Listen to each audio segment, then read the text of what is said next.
Starting off at number 10 now, we have the Ice Finger of Death. This footage was captured by the BBC off the coast of Antarctica. A creepy, twisting column of ice reaches down to the sea floor and then begins to spread out, killing every living thing it touches. You can see it here just wiping out a whole colony of unwitting crabs. It's caused by new sea ice forming at the surface of the water that is so salty it begins to sink and freeze. This is called a brinicle. Now at first it baffled scientists and scared people who saw the footage, with some people calling it slow lightning and wondering if larger versions could form that could actually threaten humans. For now though, scientists are continuing to unpick this fascinating mystery and study the ice fingers of death. Moving on to number 9 now, we have the Millennium Falcon. In June 2011, a scan of the ocean floor near Sweden and Finland revealed something very strange. It looked, and there's no other way to say this, like the Millennium Falcon spaceship from Star Wars.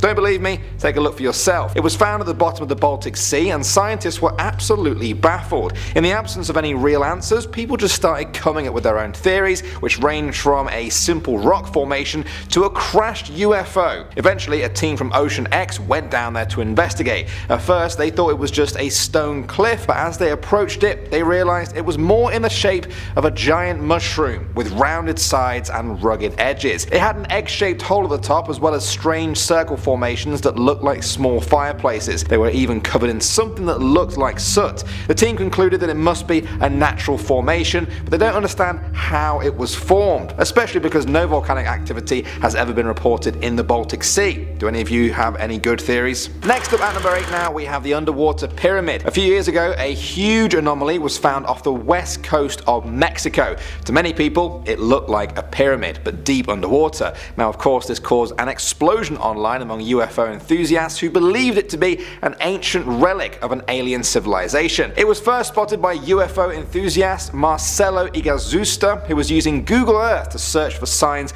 of global UFO activity. Now to this day you can still use his coordinates to go and see that feature on Google Earth. It's thought to be about 11 miles across, which would make it about 10 times the size of the Great Pyramid of Cholula, the largest known pyramid structure on the planet to date. The area is a hotbed of volcanic activity and the feature may very well be a product of that, but this hasn't stopped the UFO enthusiasts searching for more answers. Moving on to number 7 now, we have the underwater rivers. In Mexico's Yucatan Peninsula lies a very interesting phenomenon, underwater rivers, and they look like this. But how exactly does this happen? Well, basically when a limestone bedrock collapses, it sinks and forms a pit. This creates a reservoir that then fills up with a mixture of fresh and groundwater and salt water. Finally, when organic matter ends up in there and decomposes, it produces hydrogen sulfide, which separates the fresh water at the top from the seawater below. Now all of this understanding is quite a recent thing.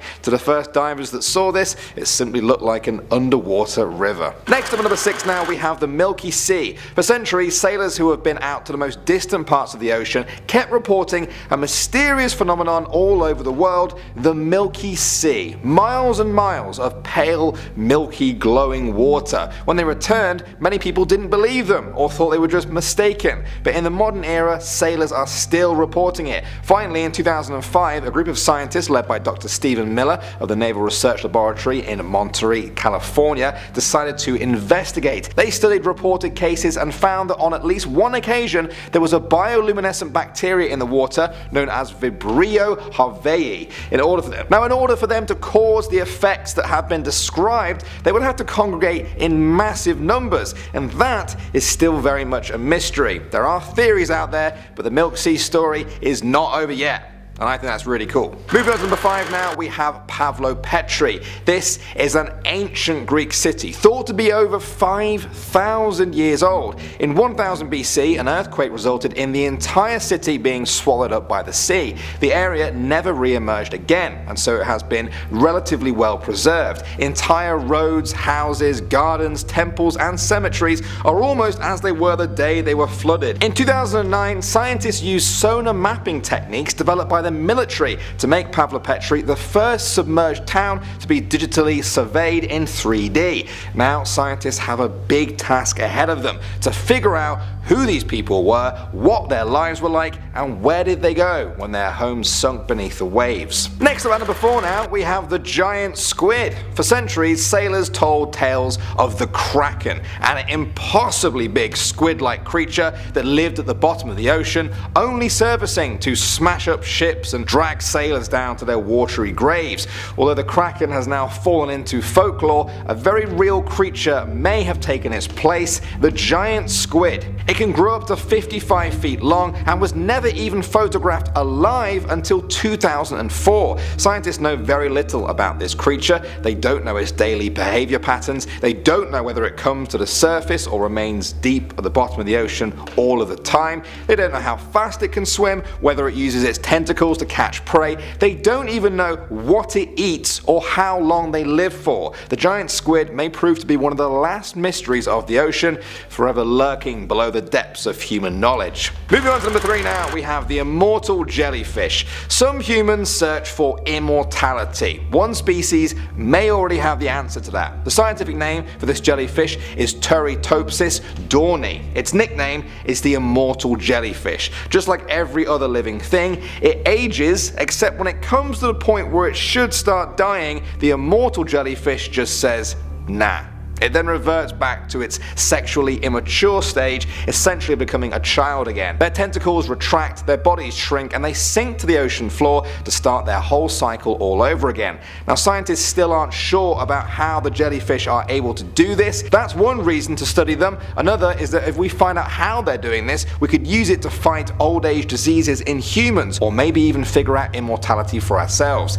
Do you think that's a good idea though? At the number 2 spot now, we have the purple orb. In 2016, the team operating the exploration vessel Nautilus came across a strange purple orb on the ocean floor off the coast of California, and it appeared to be alive. The scientists were stumped. They had never seen anything like it before. They joked about it being a spider egg sac or a tiny mama octopus. They even nicknamed it Blobus purpurus, and they weren't the only ones who were interested in it. A crab was there too. The crab was just knocking this purple blob around, and the team had to basically prise it from its claws to retrieve it. After taking it back to a lab to study, scientists were very puzzled as to what exactly it was. After analysing it though, they believed it to be a variant of a sea slug, a purple orb sea slug. And finally, number 1 now, we have the bloop.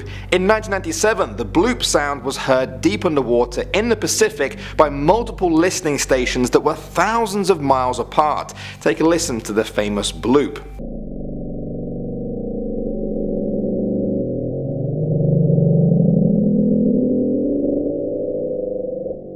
What was that? It was a total mystery. What made the bloop sound? Theories started to arise. Many believed that it was made by a massive unknown animal that had been awoken at the bottom of the ocean, but what could make a noise that loud? After studying the noise, NOAA, the research group, had determined that the noise wasn't made by an animal, but rather a natural event instead. They believed that it was the cracking of an ice shelf breaking up in Antarctica that sent sound waves right through the Pacific. Now of course, even to this day, there's a hardcore group of people that still believe the bloop was definitely animal made. So the first and most obvious question is what happened? For a while there was a lot of speculation. The dive had just begun. It left its support vessel, an icebreaker that ferried the small submersible out to the site of the Titanic wreckage where it began its descent, and just an hour and 45 minutes later, all contact with the submersible was completely lost. Now this isn't unheard of. There have been other dives, including previous ones made by the Titan itself, where contact was lost for a period of time, so there was a chance the crew were still alive. Unfortunately though, on Thursday, June 22nd, a French deep sea robot discovered what looked to be debris of some kind, which was confirmed just a few hours later to be the Titan's tail cone. More debris was discovered, and it's been confirmed the Titan suffered a catastrophic implosion, but we still don't know what caused this implosion. Was the submersible simply structurally unsound from the start, or did it receive some kind of damage during its descent? There is a chance we may never know. And the next question on a lot of people's mind is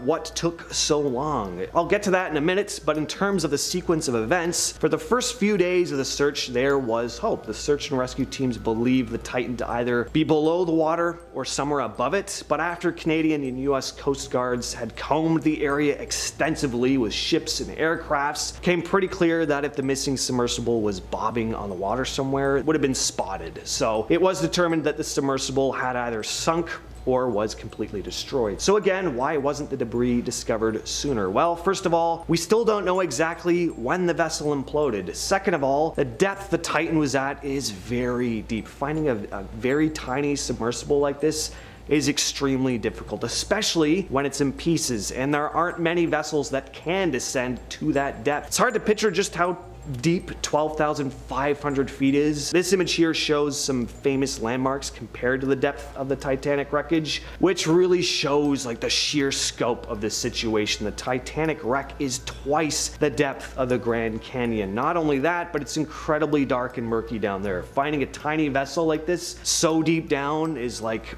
searching for a needle in a haystack. The next question we have surrounding this whole incident is why? And this is mostly in relation to the passengers on board. There are some very prominent, powerful people on board, and this has, of course, led to some people online speculating or just wondering perhaps this incident was somehow planned. I don't really want to get into stuff like this. Once again, there's just no evidence that would lead me to believe that this is the case. People are just saying this because the men on board are rich, and while conspiracies have been known to take place, there are also so many that are just completely baseless. And the fact of the matter is, expeditions like this are dangerous and accidents happen. At the end of the day though, it is almost impossible to know for sure. Speaking of how dangerous a dive like this is though, let's talk about the conditions of the Titan itself. Over the past few days, it's been coming to light that this vessel was rather precarious in its construction, that perhaps it just wasn't ready to be doing deep dives like this. David Pogue, a CBS News reporter, joined the crew of an OceanGate Titanic expedition last year and made a statement about the conditions of the submersible. He said, "I couldn't help noticing how many pieces of the sub seemed improvised." Pogue was also shown a video game controller by Stockton Rush, the CEO, which he said was used to control the whole vessel. Now that's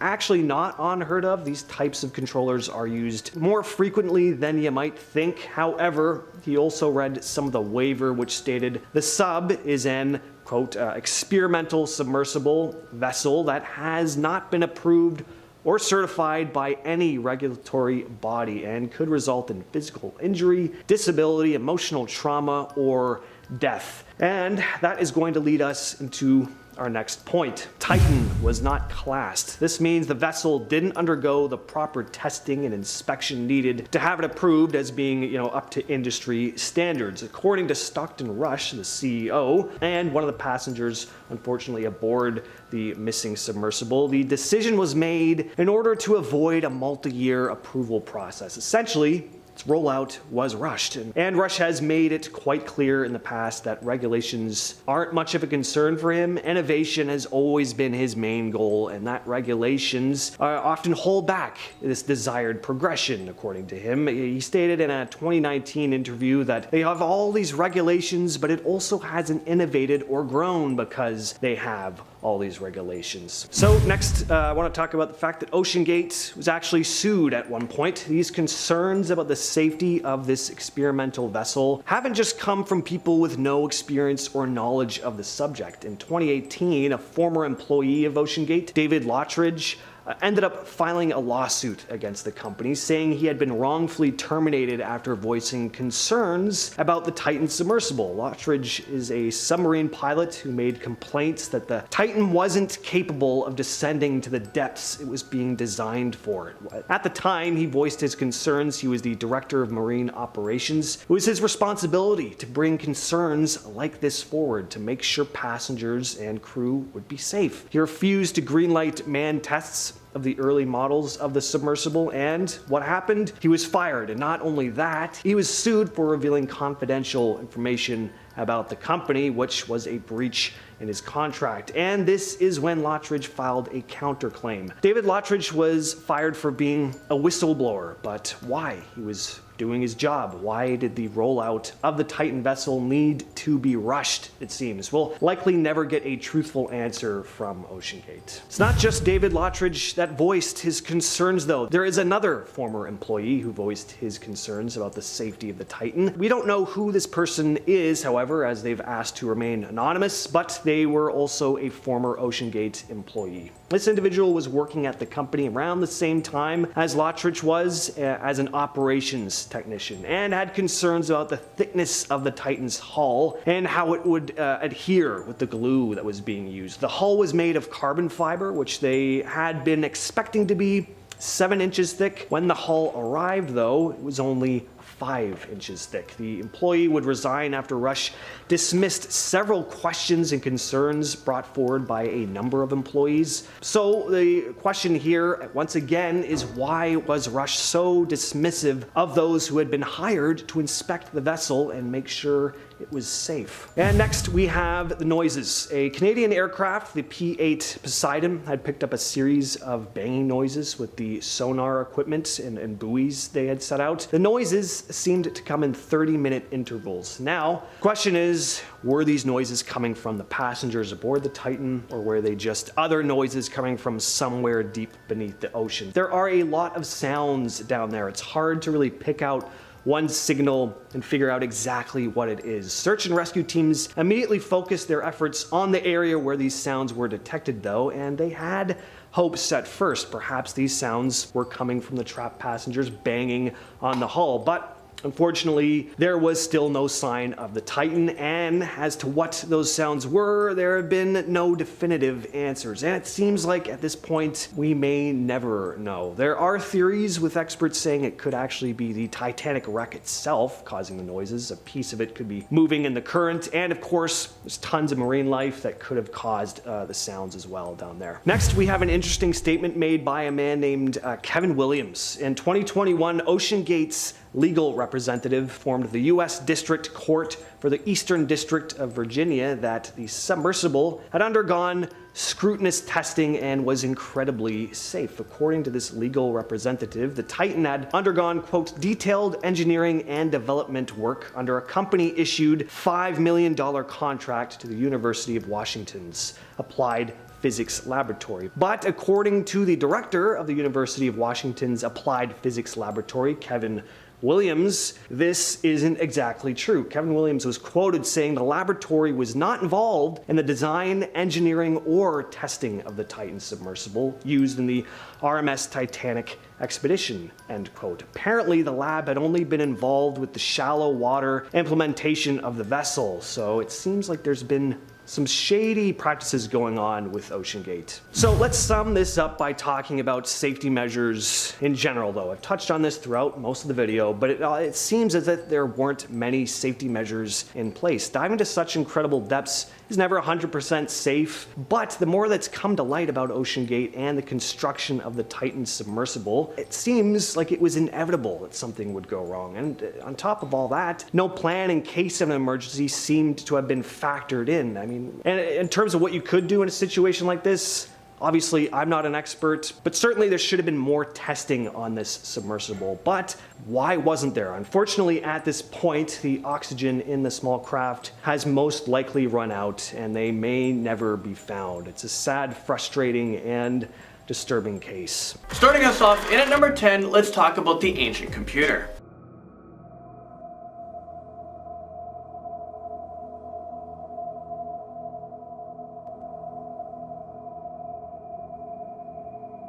So that was the Antikythera mechanism, which is also known as the ancient Greek analog computer, which means computers might have actually been around for thousands of years. In fact, experts believe that it came from a time between 100 and 205 BC. This computer was retrieved from the sea back in 1901, and it was found off a wreckage off the coast of the Greek island Antikythera, hence the name of this ancient computer. There have been several replicas of this device that demonstrate how it would operate. Apparently this device was able to calculate the motion of Mercury, Venus, Mars, Saturn, and Jupiter. Moving into number 9, we have a really old car that was pulled out of the water in Oklahoma. There was actually bodies pulled from the car as well, and this car was linked to a crime back in the 70s.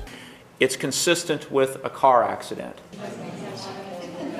Back in 1971, 2 South Dakota girls were on their way back to an end of school party, and this party took place in a gravel pit. And this is when they went missing, and it wasn't until 2013 that this missing case was finally solved. Well, guess what? This story doesn't stop there. There's actually a second car, and there was another disappearance of a man in his 60s. I mean, this guy went missing without a trace. There was a body also found in a car. I mean, is this real life right now? What the heck is going on? How can 2 cars just disappear into a body of water and it's just deemed an accident? Maybe there is more going on with this case. I would have so many more questions. Something amazing is up next at number 8. Have you guys ever heard of an underwater river? Okay, good, me neither. I don't know what the heck this is. Well, let's take a look. It's literally a river that flows underwater. Well, at least that's what it looks like.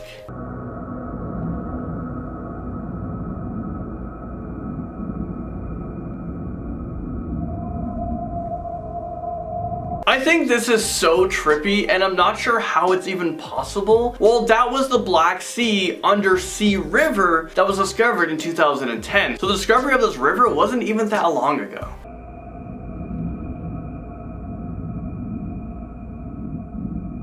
This river is the first of its kind in the world. The depiction of God found underwater is up next at number 7. Now this one is very interesting. The god Hapi, which is also known as the Nile god, is the god of the annual flooding of the Nile in the ancient Egyptian religion, but this figure was found underwater off the coast of Egypt, which just gives me more questions. This statue was found in the newly discovered ancient city Heraklion, also known by its Egyptian name Thonis. Divers were able to dive down to retrieve the 16-foot statue. Next up, number 6, we have the world's richest man on this list. And no, it's not because he was found at the bottom of the ocean. I don't think someone swam down there and that's how Jeff Bezos was born. He's a robot. That's him and water just don't mix. Amazon's founder, Jeff Bezos, aka the world's richest man, spent money to recover the Apollo 11 F1 rocket engines. Well, he was able to recover the Apollo 11 mission rocket that was launched back in 1969. I was sitting in my living room one day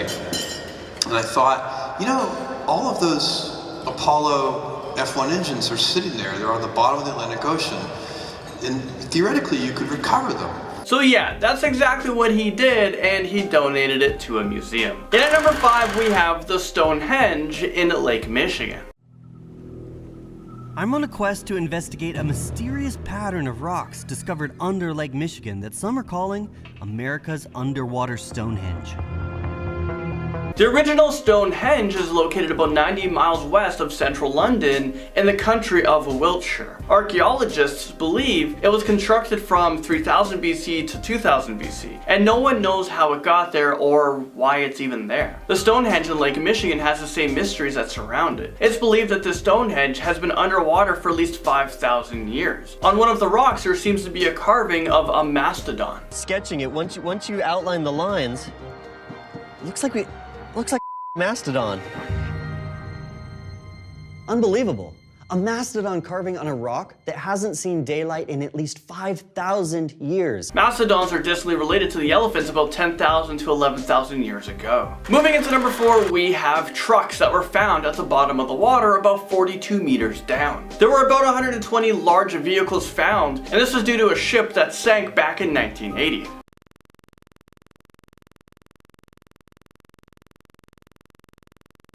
The ferry that sank was actually quite large. Here's a picture of it. The name of the ship is Zenobia and is from Sweden, and it capsized in the Mediterranean Sea. It has now become one of the best diving sites in the world. Next up, number 3, I have to talk about the Titanic that is sitting currently at the bottom of the North Atlantic Ocean.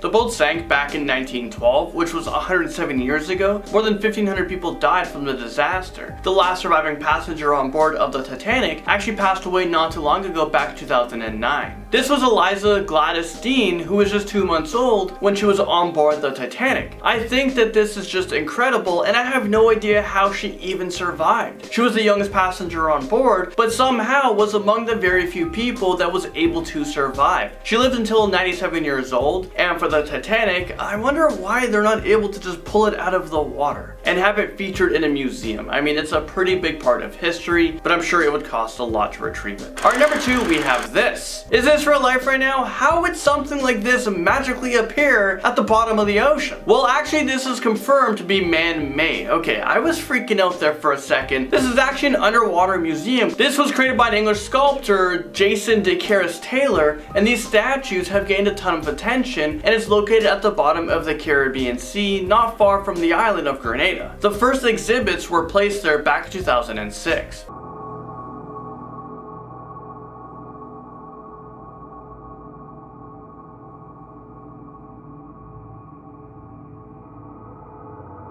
I don't know why, but I think it's very creepy. It's cool, but it still creeps me out. Finally, number 1, we have the Sunken Pyramid. This is the Yonaguni Monument, also known as the Yonaguni Submarine Topography, which is located in Japan. This underwater pyramid was discovered back in 1986 when divers went there looking for hammerhead sharks. This area was known for large populations of hammerhead sharks. There's a ton of speculations that surround this underwater findings. People believe that it could be a lost city, a lost civilization perhaps. Maybe this was man-built thousands of years ago, and it could possibly also be naturally made. Starting off this countdown, we have the mysterious sunken ship. So the National Oceanic and Atmospheric Administration uses a remote operated vehicle called the Deep Discoverer in order to explore uncharted areas in the ocean and collect samples from them. Well, while diving in the Gulf of Mexico, they found an unknown shipwreck, which was then given the name number 15377. The Deep Discoverer was then able to take photos of the shipwreck and take samples from it. After doing so, they discovered that the shipwreck probably happened before the 1830s. It was a merchant ship built for distance, but that's all we know. The rest is history and a mystery. In our 9th spot today, we have the Atlit Yam ruins. This is a completely submerged ancient city that can be found 10 meters below sea level. It was first discovered in 1984 by a marine archaeologist, Juha Galili. Since then, a number of expeditions have took place in order to unearth the city and find out more about it. What's fascinating about this place is that right in the middle it has this massive 10-acre stone circle thing. We still don't know much about this structure. One theory though is that it was used for some kind of ritual, but we still don't know. Not only that, scientists don't know how the city sunk. Theory goes that the city was struck by a tsunami which caused a volcanic eruption, causing the city to flood and sink. But like I said, we still don't know for sure. This is one seriously mysterious place. Coming in at number 8, we have the underwater river. Okay, this one blows my mind. Not only does it look super cool, but like the whole concept is super cool. So it doesn't seem possible, but there are rivers underwater. Like straight up, a flowing river beneath all the ocean water. There's even trees growing alongside the shores. How on earth is this possible? Like, how can there be 2 different batches of water underwater? It just blows my mind, and it's been a huge mystery to scientists for years. Moving on to number 7, we have the mysterious purple orb. Located deep under the sea near the Channel Islands, marine scientists discovered a glowing purple orb. This is something that they have never seen before. They were left completely baffled. Theories range from some kind of egg to fungi to a type of sea slug to even a type of jellyfish or a tiny octopus. They just have no clue.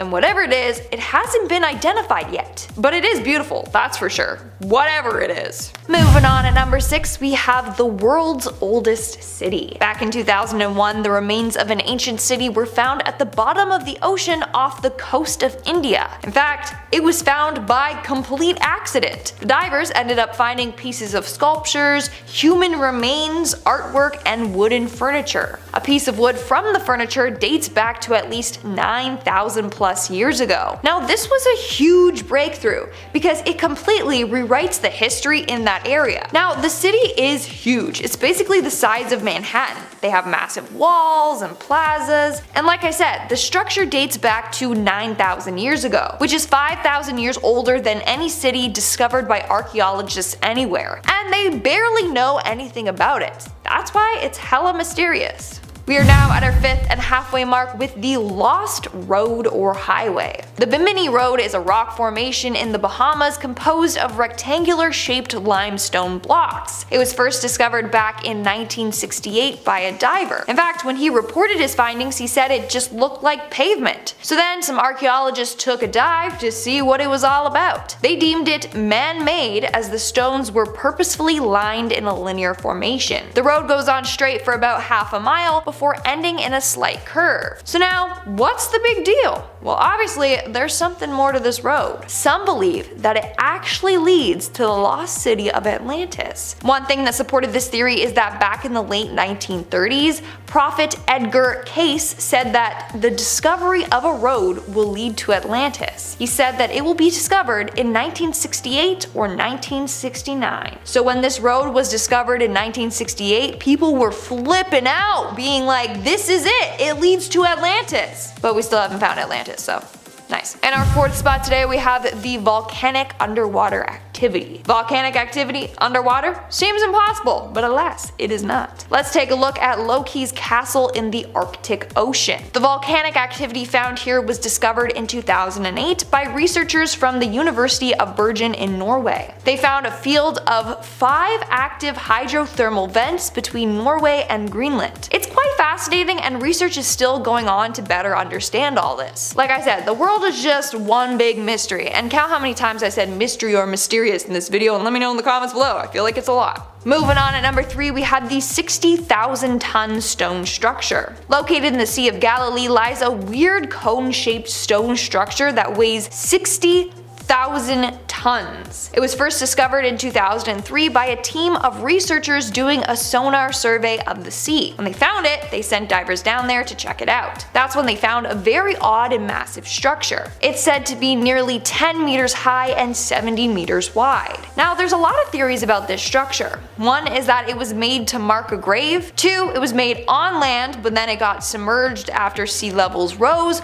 Or 3, it was created as a fish nursery. But over the years, archaeologists and scientists have gone into fights over the structure's origins. The only thing they know for sure is that it was man-made and dates back to 12,000 years ago. In our 2nd spot, we have the locomotive graveyard. In 1985, during ocean mapping, scientists came across something quite eerie. They discovered 2 steam locomotives from the 1850s. They are sunk under 90 feet of water, and honestly, they look hella creepy. Now, there were no train tracks or stations around, so scientists were baffled. How did the trains get there, and why? Well, one theory is that they were being transported from Boston to the mid-Atlantic when they got hit by a storm, and either they fell off by accident or they were deliberately pushed off to save the ship, lessen the load. Again, this is just a theory. No one actually knows how they sunk. Plus, there's not even a record of these at all. And in our number 1 spot today, we have the Lost Kingdom of Cleopatra, aka Thonis Heracleion. Located just northwest of Alexandria is the sunken city of Heracleion, and it's referred to as Egypt's Atlantis. It lay lost under the sea until the early 2000s. A group of divers were working off of the Egyptian coast when they found a large fragment of rock under the seabed, or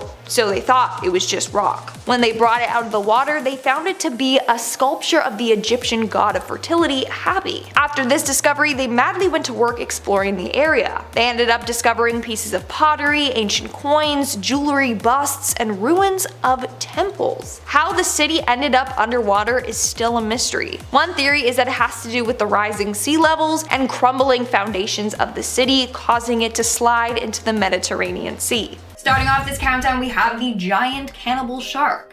Sounds like something straight out of a horror movie. Honestly, maybe it is. So in 2003, scientists tagged a 9-foot-long great white shark. They did this in order to study the temperature changes in the ocean. Here's the thing.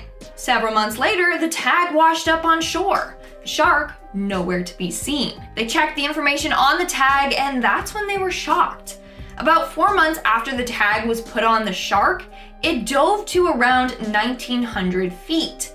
They believe that's because the shark was attacked and eaten by something. But what creature in the ocean is going around eating a 9-foot-long great white shark? They still don't know. It could be a massive sea creature that we haven't found yet. Or they think it might be an even bigger shark, making it a massive cannibal shark. If you're not afraid of the ocean yet, then this for sure has done it for you. Coming in at number 9, we have the lost city of Atlantis. There's a city that lies sunken underwater just off the coast of the Japanese island Yonaguni, making it Japan's very own Atlantis. Many people believe that the city is around 5,000 years old. There are complete pyramids, ruins of a castle, structures etched with faces, and rock sculptures that look like animals all underwater. It's theorized that a terrible earthquake caused the city to be engulfed by water. But to this day, we don't know the true origins of this mysterious underwater city. Conspiracy theorists believe that the CIA destroyed this island in order to expand America's economic zone. Unless we travel back in time, there's no way to find out more about the city and what happened to it. Coming in at number 8, we have Carroll A. Deering, aka the ghost ship of the Outer Banks. So on January 31st, 1921, the Carroll A. Deering was found abandoned off of Cape Hatteras in North Carolina. The crew was nowhere to be found. On top of that, tons of stuff was missing from the ship, including the crew's personal belongings, life rafts, logbooks, and navigational equipment. To this day, no one knows what happened to the crew aboard the ship. But of course, we got some theories. Theory 1 is that a mutiny occurred. Theory 2 is that they were ransacked by pirates. Theory 3 is that they were taking part in rum running. People stole the ship to use for the rum running, and when they were done, they just abandoned the ship and left it there. But like I said before, we don't know for sure. In our 7th spot, we have the electronic fog. Okay, this one is pretty weird, not gonna lie. So on December 4th, 1970, a man named Rob McGregor was flying over the Bermuda Triangle when he was met by this weird tunnel-shaped vortex. He entered it, and apparently his wings sounded like they were scraping along metal. All of the electronic and magnetic navigational instruments malfunctioned. When he looked up, all he saw was a dull gray fog. Also, there were strange clouds forming behind the airplane. They were only in the clouds for a couple of minutes, but claimed that they traveled for 40 minutes. When they got out of the fog, they were over Miami Beach, a flight that would have taken 75 minutes. He believes that this weird fog is what has caused other planes and boats and passengers to disappear in the Bermuda Triangle. So what is this weird electronic fog that he encountered while over the ocean? That's something I want to know. In our 6th spot today, we have the time travel. Legend goes that one day 3 ships were traveling through the Bermuda Triangle. Everything was going fine until they encountered a mysterious fog. When they emerged through the other end of the fog, there were only 2 ships. The other ship was way ahead of them. The crew aboard the ship claimed that the fog transported them back in time several years. There, they saw a bunch of different boats and passengers also sailing. Then they approached the same fog and they got transported back to the current day. Isn't that weird? Was this the same fog the pilot encountered? Like, what is going on in the ocean? We're now at our 5th and halfway mark with the disappearance of Keith Davis. Now, this case is certainly going to keep you up at night, so just a little warning. So in 2015, Keith Davis, a fisheries observer, headed out to sea with his crew. His job was to monitor all the catches and collect data on it. But about a month later, Keith disappeared off the ship in the middle of the day, in broad daylight. He has never been found. On top of that, the weather that day was calm, and he was an experienced observer, so it's not like he just fell overboard by accident. So what happened to him? Well, theory goes that he knew too much, so someone got rid of him. When police searched his email, they found photographic evidence of illegal things happening on board these ships, like they were allegedly smuggling people. He was also keeping track of a number of rule violations. Not only that, a year before his disappearance, Keith sent a mysterious email to his friends. In the email was a video of 4 men being shot to death while holding onto debris in the ocean. So theory goes that Keith was killed for knowing way too much. But still, to this day, we don't know exactly what happened to him. Coming in at number 4, we have the Ellen Austin. In 1880, a ship named the Ellen Austin set sail to New York from Liverpool. During their travels, the crew spotted a ship floating near the Bermuda Triangle. They approached it and found that nothing was wrong with the ship, but all the crew on board were missing. So they decided to put some of their own crew members on board this mysterious ship and have it come with them. But during the trip, the two ships got separated. They were separated for a couple of days before the Ellen Austin spotted the ship once again. However, all their crew on board vanished. There was no trace of them. Now, the story goes on saying that they placed another set of crew members aboard the ship, and once again, the exact same thing happened to those men. They disappeared off the ship without a trace. But that account hasn't been confirmed. Either way, this mystery gave birth to an urban legend. Basically, a cursed ghost ship lurks the waters near the Bermuda Triangle. Those who hop on board will mysteriously disappear without a trace. In our third spot, we have the disappearing aircrafts. In 1945, 5 torpedo bomber planes took off for a 3-hour exercise. But while flying over the Atlantic Ocean, they disappeared without a trace. It all started when the flight's leader noticed that his compass wasn't working properly. So he was worried that they were flying in the wrong direction. He instructed the planes to then change paths, thinking that they were going to then be heading towards Florida. But in reality, they were just traveling deeper into the Atlantic. As the planes started getting close to the Bermuda Triangle, their signals began to fail. The last few things the pilots ever said were, and I quote, "Everything looks strange, even the ocean. And it looks like we are entering white water. We're completely lost." Then the communication was cut completely and they were never heard from again. In our second spot, we have the severed feet. What would you do if you were out on a nice stroll on the beach when you came across someone's missing arm or foot? Believe it or not, this has happened a number of times. Since 2007, severed human feet have been washing up on the shore of the Pacific Northwest. The first was a right foot still inside of a size 12 Adidas shoe. The second was again a right foot, size 12, but it was in a Reebok shoe. Since then, 15 more feet have washed up on shore. To this day, we don't know who they belong to or what happened to them, or even if they were victims of the same killer. It's really freaking creepy if you ask me. And in our number 1 spot today, we have the Witchcraft. This is the name of a boat that set sail on December 22nd, 1967. On board was the captain, Dan Burrack, and his friend, Patrick Horgan. The two headed off to get a good look at Miami's Christmas lights. However, after traveling just 1 mile out, they contacted the Coast Guard, saying that the boat had hit something. But there was no damage. Dan seemed to be calm on the call to the Coast Guard and said they just needed a tow to the shore. So they figured that the boat's propeller was just damaged or something like that. The Coast Guard immediately went out, but when he arrived at the spot the boat was said to be, no one was there. It took him only 19 minutes to get there, yet the boat was already gone. Here's where it gets super weird. This boat was virtually unsinkable.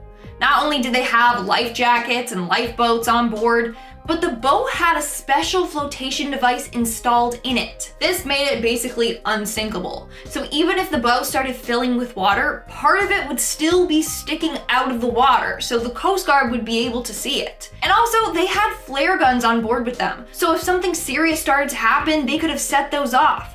They didn't.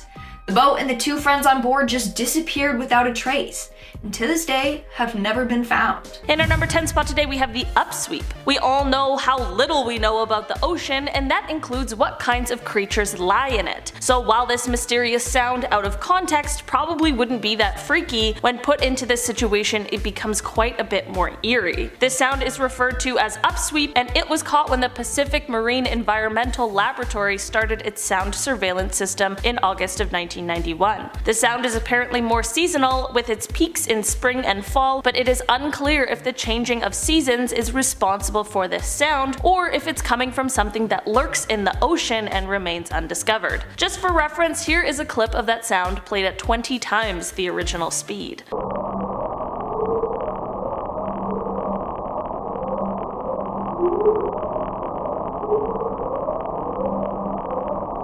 It is possible that this sound could be coming from underwater volcanic activity, but considering the fact that this has yet to be proven, I am here to ask the question, what if it's not? In our number 9 spot today we have Bermuda. Bermuda was an island that could be found on many maps spanning from the 16th to the 20th century, but in a 1997 survey, the island could not be located. In an extensive 2009 study, it was concluded that the island that was once labeled as Bermuda just didn't exist, which left a whole host of questions. The island was supposed to be located just off of the north coast of the Yucatan Peninsula, which is particularly important because if it did exist, its location would be integral to determining the boundaries for exploitation rights of oil in the Gulf of Mexico. So of course, when this island that's been included on many maps seemingly just doesn't exist anymore, people really began to speculate what could have happened. There are a few major theories with this one. The first is that the original observation of the island was incorrect and then no one ever went to double check that this island existed. The next being that possible shifts in the geography of the ocean floor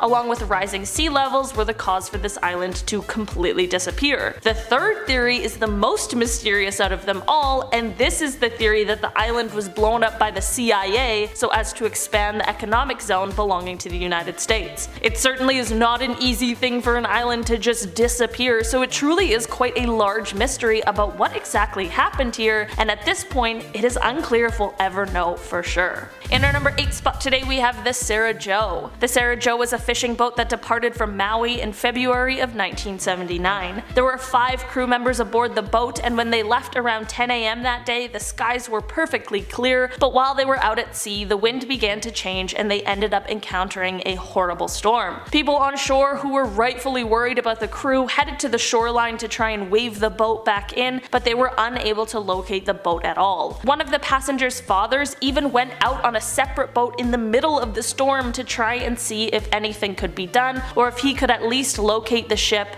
but to no avail. It was presumed that all of the crew members had been lost due to the severity of the storm. The following days of course consisted of many hours of searching, but neither the ship or any of the men were located. Flash forward almost an entire decade to September of 1988, and a member of the initial search team, John Naughton, was on a wildlife expedition on a deserted atoll around 2,000 miles from Maui when he discovered a small boat and a makeshift grave. He left the site as untouched as he could and immediately contacted authorities, who were then able to confirm that the boat was the Sarah Joe and the person buried in the makeshift grave was one of the passengers who went missing all those years ago. While experts do agree that the boat could have drifted here and it would have only taken about 3 months to do so, this area was surveyed in 1985 and there was no trace of either the boat or the makeshift grave. So where would the boat and this crew member have been from the 1979 disappearance until after the 1985 survey? These are the types of questions that still remain unanswered to this day. There are of course theories, but none that cover all the mysteries this story holds.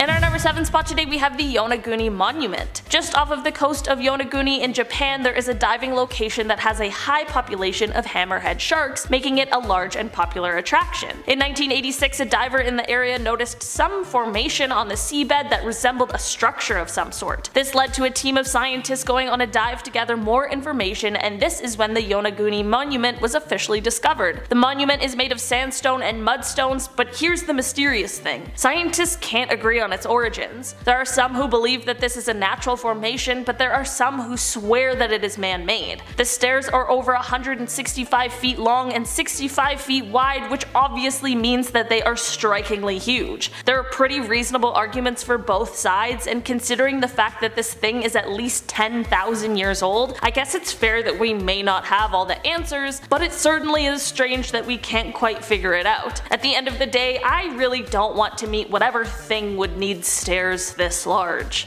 In our number 6 spot today we have the Milky Sea phenomenon. This phenomenon is certainly much more beautiful than the name would suggest, and while we kind of know what causes it, there are still many unanswered questions that surround it. The first recorded sighting of this phenomenon occurred in 1846 when Raphael Semmes, who was the captain of the CSS Alabama, spotted it and was horrified by what he was seeing. He wrote, "From the deep blue water into a patch of water so light it startled me. me. The whole face of nature seemed changed, and with a little stretch of the imagination, the Alabama might have been conceived to be a phantom ship lighted up by the sickly and unearthly glare of a phantom sea. This phenomenon is so bright that it can be seen from the satellites orbiting Earth, and while it looks amazing in pictures, I can only imagine how frightening it would be to see in person when little is known about why it happens. It is believed that the glow is caused by bioluminescent bacteria that grows in all oceans in our world, but in order to produce a glow like we've seen, this bacteria has to be multiplied by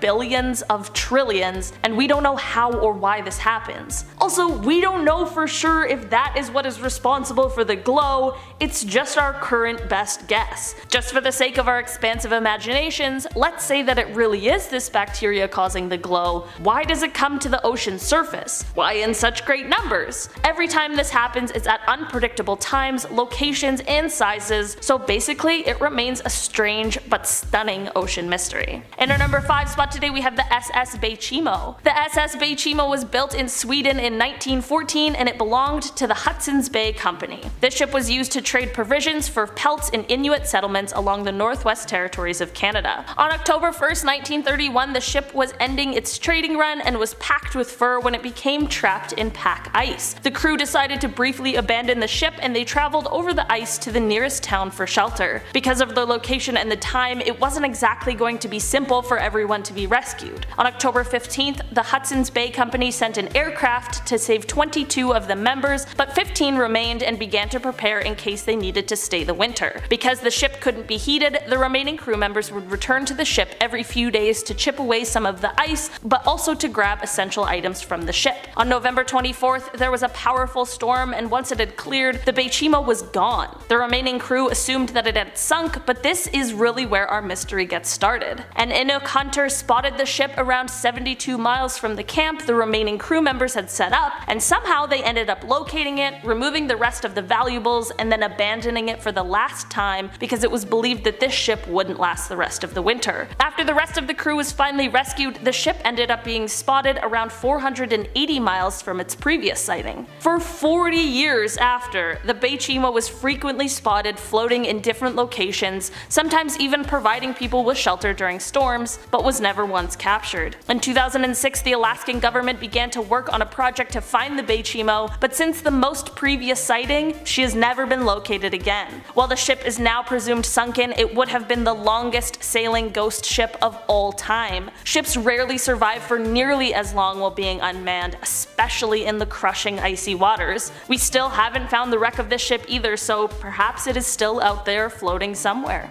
In our number 4 spot today we have the Devil's Sea. The Devil's Sea is like the Bermuda Triangle of the Pacific as it lies in the region just south of Tokyo. This area is often thought as some sort of a paranormal area because of the consistent horrible happenings that occur in it. This area is one of the 12 vile vortices in the world, with the Bermuda Triangle being the most famous one. Above the Devil's Sea, planes are known to seemingly just drop out of the sky like something is reaching up and grabbing them. Methane deposits cause large explosions in the area, and during World War II, this area was the site of over 20 missing submarines. There have also been numerous ships, some twice the size of the Titanic, who have gone missing without a trace after sailing through the Devil's Sea. This is all to say that while we don't really know what lurks in this area, it's probably safest to just stay the heck away from it. In our number 3 spot today we have the Cassie Nicole. The Cassie Nicole was a boat that set sail from Richmond Hill, Georgia on April 10th, 1990 with 4 people on board. During the second day aboard, one of the passengers realized that the boat was suddenly taking on water, and at this same time the pumps and radio were not working, which left them with little to no options. The crew decided it was time to board a life raft and abandon ship. After a day of floating on this life raft, one of the passengers named Nathan saw the ship's hatch cover floating by them and thought that it might be able to support him better. Once he hopped onto the cover, he ended up losing sight of the other 3 crew members. Later in the day he saw a freighter go by multiple times and he was hoping that it had picked up the 3 crew members he had lost contact with. After 3 days of floating at sea, Nathan was finally rescued, but he received the news that the other crew members hadn't been found. Months went by with no sign of the others until a few months later when Nathan's sister, as well as the owner of the boat, began receiving strange phone calls from someone who was speaking in Spanish. The person on the other line said their name as well as the names of the missing people, and in the final phone call the stranger said, in English, English, "I'm bringing them home," but there has still never been a sign of them. The family of the disappeared men believe that they may be alive somewhere but are being held in a foreign country, but why?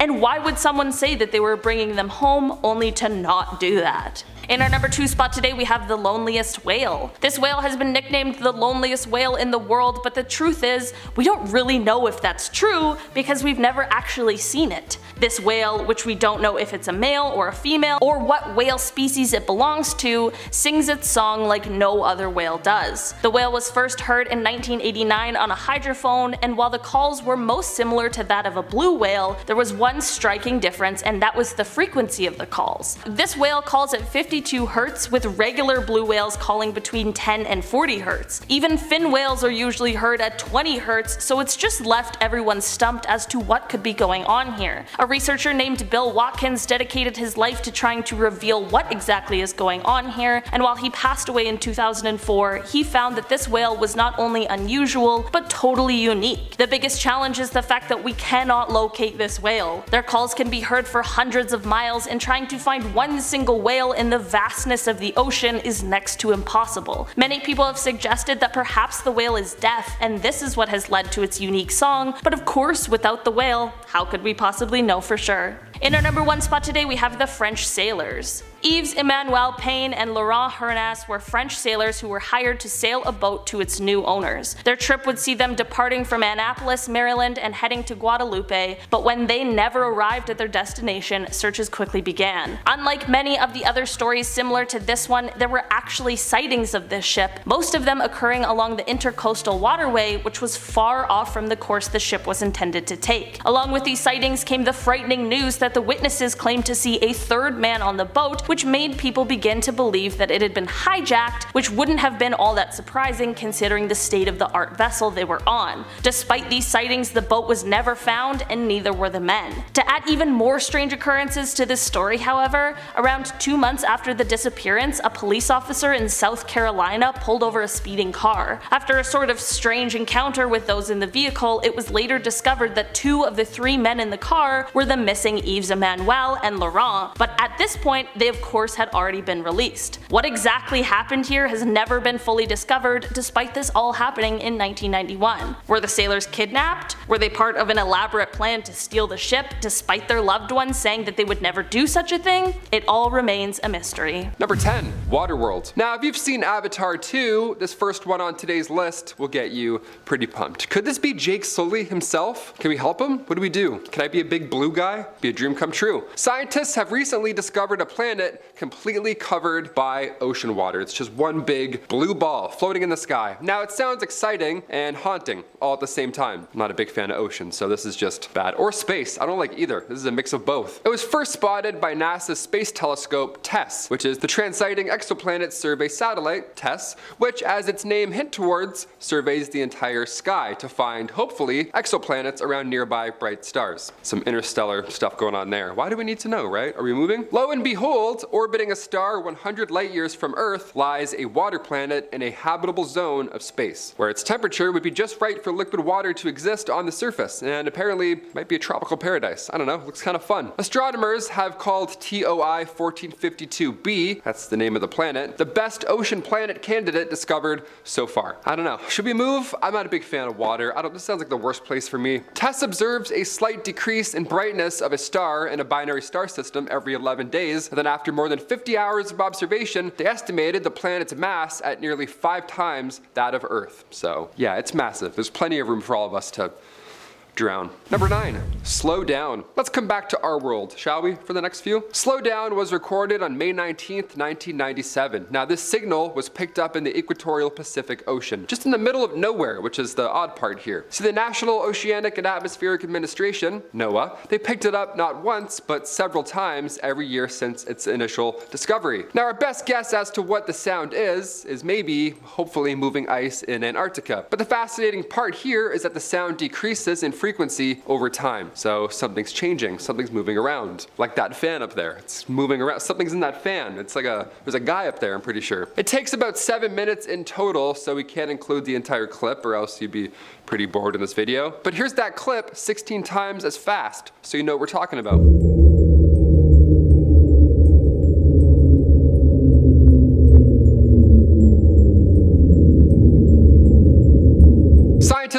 sound is a massive iceberg scratching against the ocean floor over the course of that 7 minutes until it came to a stop, which is pretty crazy. But the fact that we hear this sound every year, well, that's the weird part. That's why it's on this list today. Could it be the Kraken? Maybe it's from that episode of SpongeBob where they're sliding that big rock. Good times. Number 8, sirens, aka mermaids. Can they sing? Can they call out to sailors and make them do crazy stuff? Who knows? The mythology surrounding sirens, it's interesting, but I really don't think we have any Atlanteans flirting with sailors. You know what I mean? No one's getting catcalled by a mermaid. You know what I mean? It's not happening. On his first trip overseas back in 1493, Christopher Columbus claims to have seen not 1, not 2, but 3 sirens. He even wrote about it. He journaled. He said they rose well out of the sea, but they are not so beautiful as they are said to be. And he signed off. Little rhyme. What is that, Dr. Seuss? How disappointing. They're not that beautiful after all. Damn. I mean, when it comes to correctly identifying places and or people, obviously Christopher Columbus can get a little confused. We know this in history now. So historians believe that Christopher Columbus may have seen a manatee. Yeah, this guy's journaling about falling in love with not 1,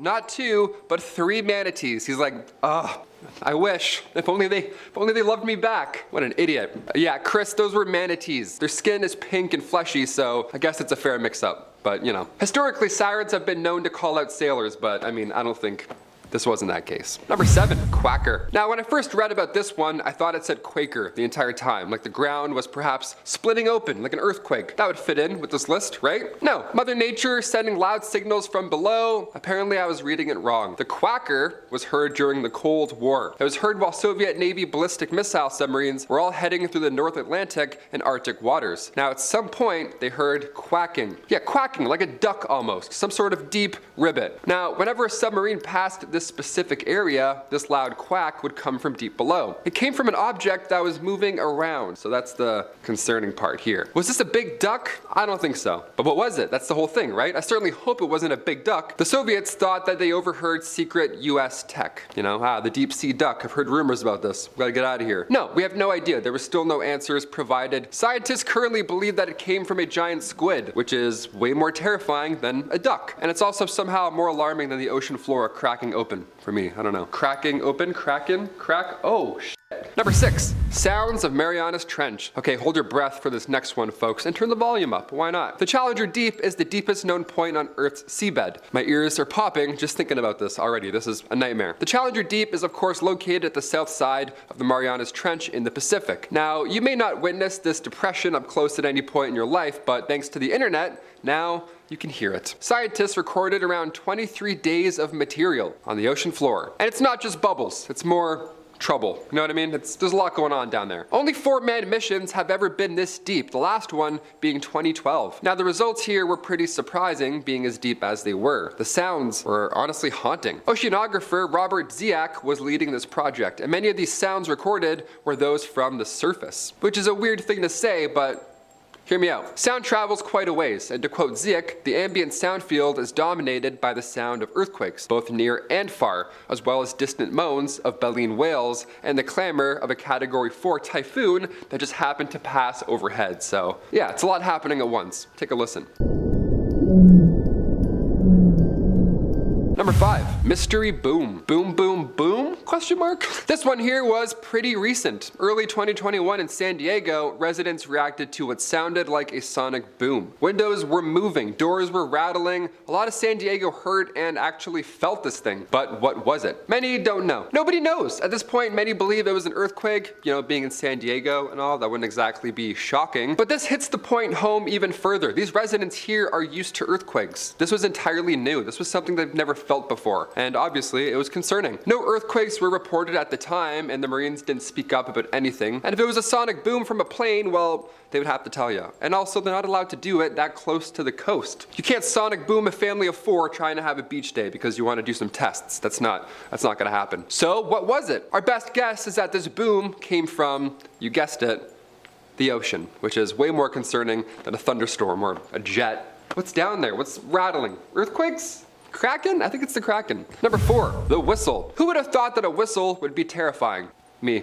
anything in the ocean's terrifying. That's why I thought so. Picked up by hydrophones, of course, as most of these insane things are commonly found in the depths of the deepest, darkest seas, was a whistle. Yeah, we actually don't know where this one even came from. See others on this list, we have some ideas. Certain radar points that we can look around in, maybe pinpoint some sort of idea, like that weird duck thing that was below. We had an idea. The whistle, though, well, that's a total mystery as far as location goes. Back in 1997, this was picked up and it came from, again, somewhere in the Pacific Ocean. Isn't that comforting? Just somewhere out there, anywhere. And this noise is a little similar to volcanic noises recorded in the Mariana Volcanic Arc, so that's our best guess, but still, no idea. This whistle got the attention of every single hydrophone, which is pretty impressive. There has to be one loud whistle. Can you whistle? It's always so impressive to me when someone can whistle. I can't hail a cab in New York at all. I'm like, gone. I missed it. Number 3, Julia. Another normal name, another creepy underwater backstory. Here we go. Julia, let's talk about her. What did she do? Who is she? Back in March 1999, this noise here was recorded, again by the National Oceanic and Atmospheric Administration, NOAA for short. Now this time, the noise was heard across the entire Pacific Ocean and the entire hydrophone array. So across all that distance, this sound was carried, another loud one. So whatever made this noise has to have some pretty powerful horsepower behind it. Now this noise is pretty long, again, and we can't include the entire clip, but some people out here really think that this is the Kraken or some sort of elder god, like Cthulhu or something. The point of origin is determined to be somewhere around Bransfield Straits and Cape Adair, which sounds both like locations from the Elden Ring, so I don't know what's going on over there at Cape Adair, but it's pretty frightening. This Cape Adair gets a lot of action, and we think it's because of icebergs, but again, there's no hard evidence here. Everything's slipping and sliding around. But what do you guys think? Is the Kraken's real name Julia?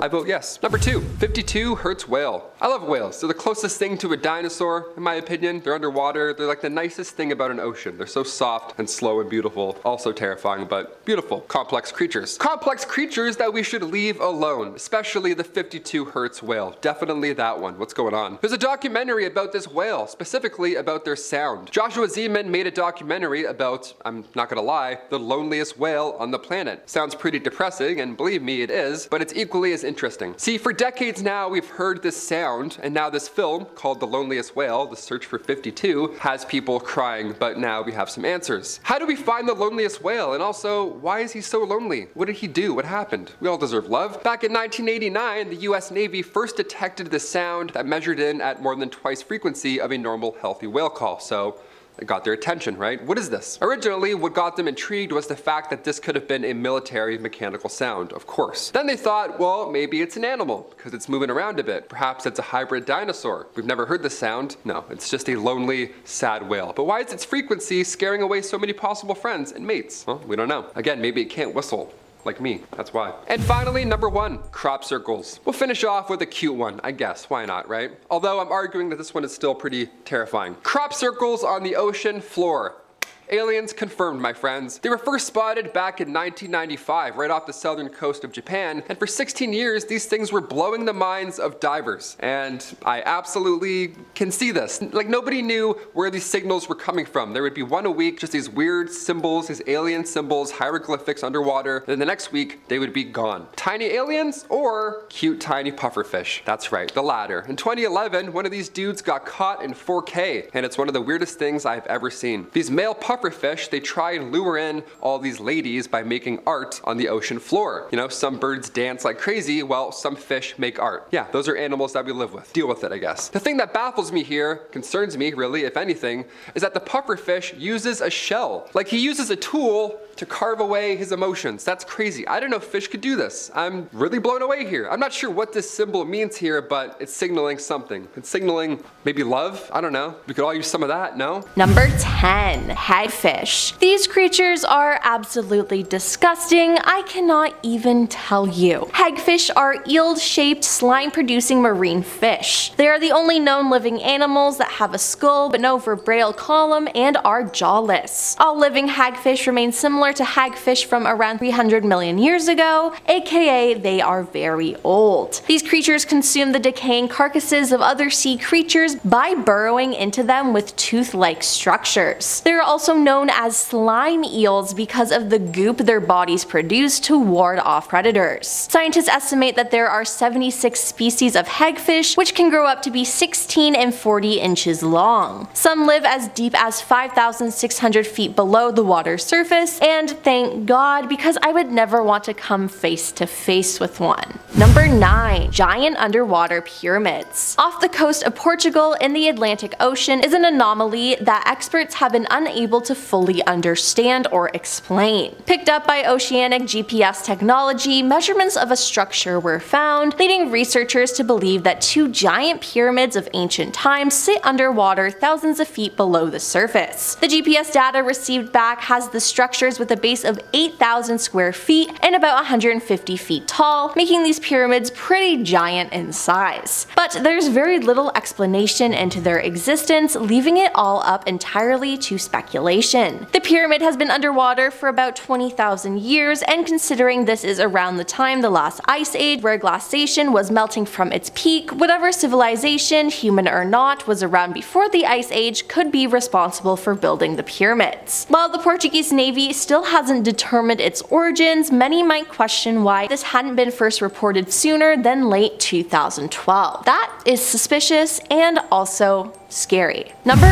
8. The Mariana Trench. In the western Pacific Ocean, you will find the deepest part of the sea. The Mariana Trench is deeper than the height of Mount Everest, 43 miles wide, and a massive 1,580 miles long, which is 5 times longer than the Grand Canyon. A certified US national monument, only small areas of the Mariana Trench have been explored. James Cameron reached the bottom in the submersible vessel Deep Sea Challenger in 2012, with the last successful attempt to search the ocean floor coming in 2020, when the Chinese submersible Fenduji made it all the way down. Several new species of underwater creatures have been discovered in the Mariana Trench, with most living on the surface of the ocean floor, including a type of sea cucumber. Explorers will find themselves in total darkness as they continue to understand what else lies in the deepest parts of the ocean and how marine life manages to survive. Number 7. Frilled shark. Lurking in the deep waters is the frilled shark. With its grisly appearance, the frilled shark is an example of a living fossil, an extant animal whose appearance has not evolved much through the millennia. The term can also apply to creatures that have few or no close living surviving relatives. What's most unusual about this prehistoric looking predator, which is endemic to the Atlantic and Pacific Oceans, is the way it reproduces. In other mammal species, embryos are nourished via a placenta. However, frilled shark embryos obtain energy from yolk sacs, and mothers only give birth once their offspring are capable of surviving on their own. Growing up to 7 feet long, frilled sharks primarily prey on squid. They are also known to feed on fish and even other sharks, and this shark looks absolutely terrifying though, so I would not want to get in its way. Number 6. Eel garden. Again, disgusting. Now, the majority of garden eels live in the Indo-Pacific, but the species is also found in warmer parts of the Atlantic Ocean, including the Caribbean and East Pacific. These small eels live in burrows on the sea floor and get their name from their practice of poking their heads from their burrows while most of their bodies remain hidden. Since they tend to live in groups, the many eel heads growing from the sea floor resemble the plants in a garden. Hence the name. These animals vary greatly in color depending on the exact species involved. The largest species reaches about 47 inches in length, but most species do not surpass 24 inches. These colonies can grow as large as 1 acre in surface area, so next time you think that you're brushing against seaweed, maybe think again. Number 5. First underwater photo. This photo by diver and photographer pioneer Louis-Marie Auguste Boutin, taken in 1899, seems to be the world's first underwater portrait. Accurate details about this photograph are difficult to pin down, but here's what we know for sure. It's not a self-portrait, it's a portrait of the Romanian oceanographer Emil Racovița, and was taken by Louis and Bellner-sur-Mer in the south of France in 1899. However, if you dig around, you'll find a lot of other info as well. Many claim it's a self-portrait that was taken in 1893, that the exposure was 30 minutes long, and Louis suffered nitrogen narcosis as a result, and that it was captured at the depth of 160 364 feet. Now, the 1893 date seems to be the date that Lewis first invented his underwater camera. He took some underwater photos that year, no doubt, but this portrait was most likely taken in 1899 after he developed his crazy underwater flash photography. Now, despite what the facts are, this is just extremely cool.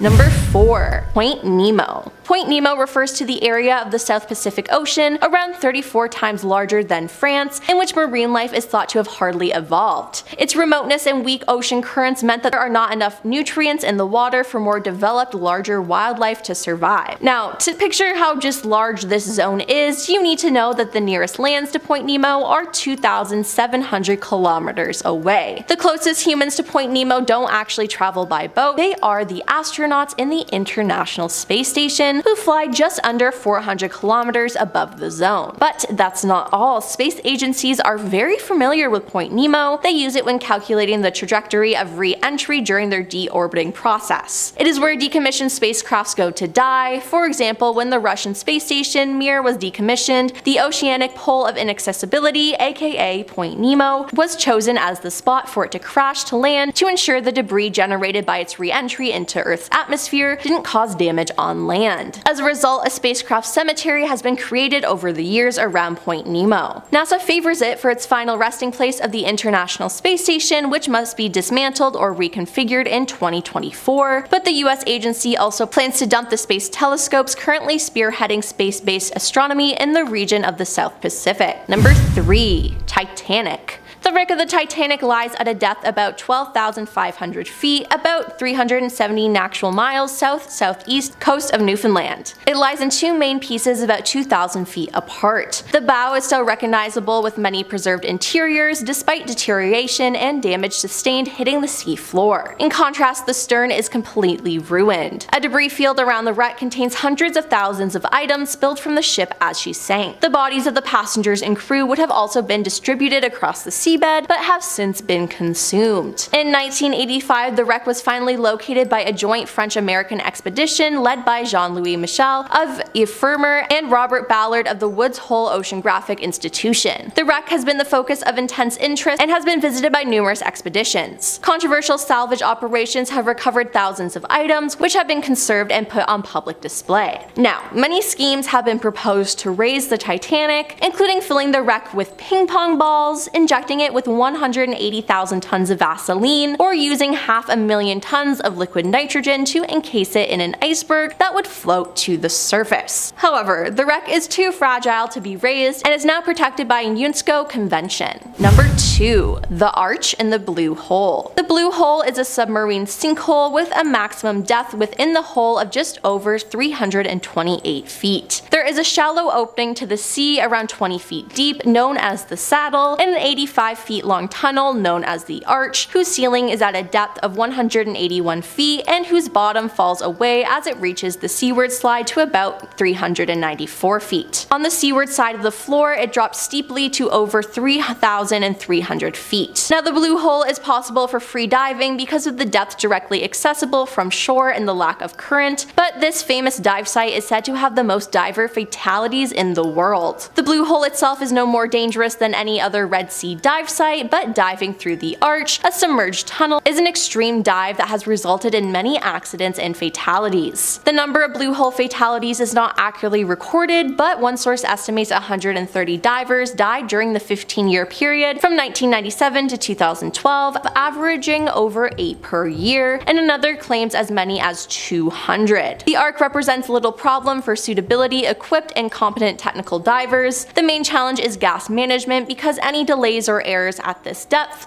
plus the time to negotiate the horizontal section, will need more than a single tank of breathing gas to do so safely. If the gas is not carefully planned, the diver may lack sufficient gas for the decompression stops or run out of gas altogether. The reason for why the site has such a high number of fatalities are not clearly understood, but just looking at it, I don't know why other people would even want to go there. And coming in at number 1, the giant squid. The Kraken is a legendary sea monster of enormous size and is said to appear off the coast of Norway. Now, this is a mythical creature, but there is some truth to it. A giant squid was found on a shore in Denmark in 1853. The giant squid is as elusive as the legend it inspired. It lives so deep underwater that we have limited information about it. However, we know it has the largest eyes of all living creatures, grows up to 59 feet long, and is frequently hunted by sperm whales for food. The weaker giant squid generally flees when confronted by a whale, however, it sometimes fights back when cornered, and it is not unusual to find sperm whales with scars left from their battles with giant squids. It wasn't until the turn of this century in 2001 that humans saw the giant squid for the first time, and only a few years after that when it was finally photographed, making it one of the most elusive on the planet. The giant squid has been long known to exist, but capturing it on film has taken scientists extensive time and voyages to the deepest parts of the ocean where life is difficult to sustain. Starting off at number 10 now, we have Truk Lagoon. This is the world's biggest ship graveyard. It's a site of a World War II battle between the US and Japan. At the bottom of the lagoon now lies 60 warships and 200 aircraft, frozen in time beneath the waves. Divers have found many skeletons of the dead soldiers, sailors and airmen who died in that battle. These days though, Truk Lagoon is a popular area for tourists, with only some of them aware of what lies lurking in the nearby waters. Coming in at number 9 now, we have Manfred Bujorat. In 2016, the mummified body of Manfred Bujorat was found by fishermen on a yacht floating off the Philippines. I just want to warn you guys, picture you're about to see is pretty graphic, so skip ahead now if you don't really want to see that sort of thing. Manfred was found like this, slumped at his desk in a mummified state. He had been sailing around the world on his yacht for about 20 years. It's thought from the way he was sitting that death was unexpected, perhaps from a heart attack.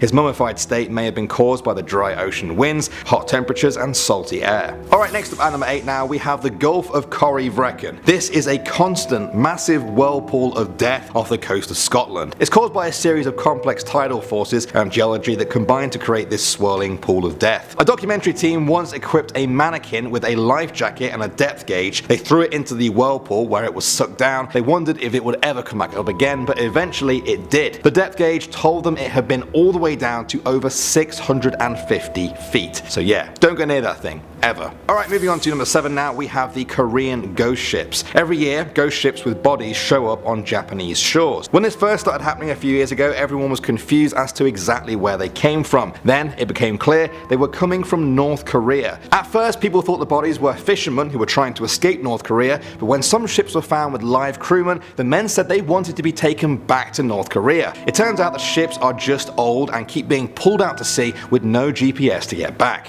Okay, coming in at number 6 now, we have the Titanic. You guys may have heard of this ship before. The passenger liner sunk on its maiden voyage from the UK to the USA on April 15th, 1912, resulting in the deaths of over 1,500 people. For over 70 years, the location of the wreck was unknown, and then, in 1985, its remains were found on the seabed. Diving crews that have been there have returned with haunting pictures of this watery grave. It's drawn even more attention since the famous Titanic movie of 1997. Seeing these pictures are kind of disturbing for some people. It makes the whole thing feel a bit too real. Alright, next up at number 5 now, we have the Mariana Trench. This is the deepest point of the Earth's oceans. Its maximum known depth is 10,994 meters. That's over 36,000 feet. You'll notice that I said maximum known depth there. That's because scientists aren't even 100% sure how deep it really goes. Every decade the number seems to get revised. Experts were shocked to find creatures living in the trench. This was very surprising to them. They thought that life couldn't exist there because of the immense pressure.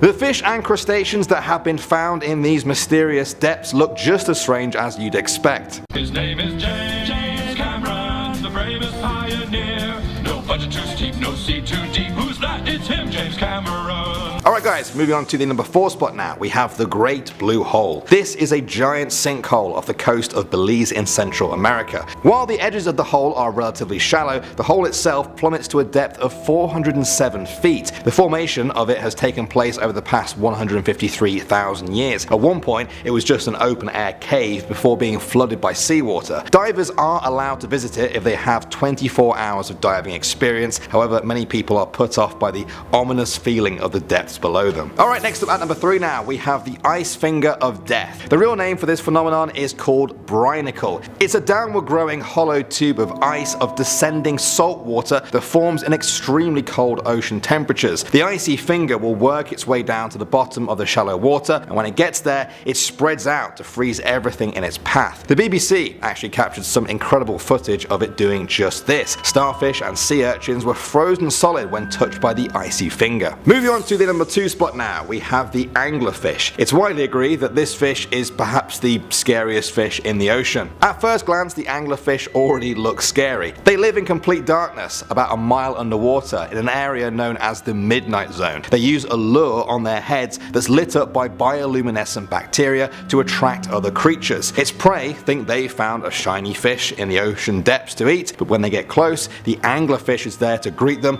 with a toothy mouth straight out of hell. And finally at number 1 now, we have Thonis Herakleon. This is the lost underwater city that was discovered in the early 2000s off the coast of Egypt. Until then, historians had only heard about it in ancient texts. They presumed it had been lost forever, or perhaps didn't even exist. They found incredible Egyptian relics there, including this 5.4 meter tall statue of the god Hapi. In these murky depths among the fishes, archaeologists have found gold coins, stone monuments, and slabs with ancient text carved on them. They've been exploring the area ever since, but even today, it's thought that 95% of this city lost in time is still yet to be discovered. Starting off in our number 10 spot, we have tracks.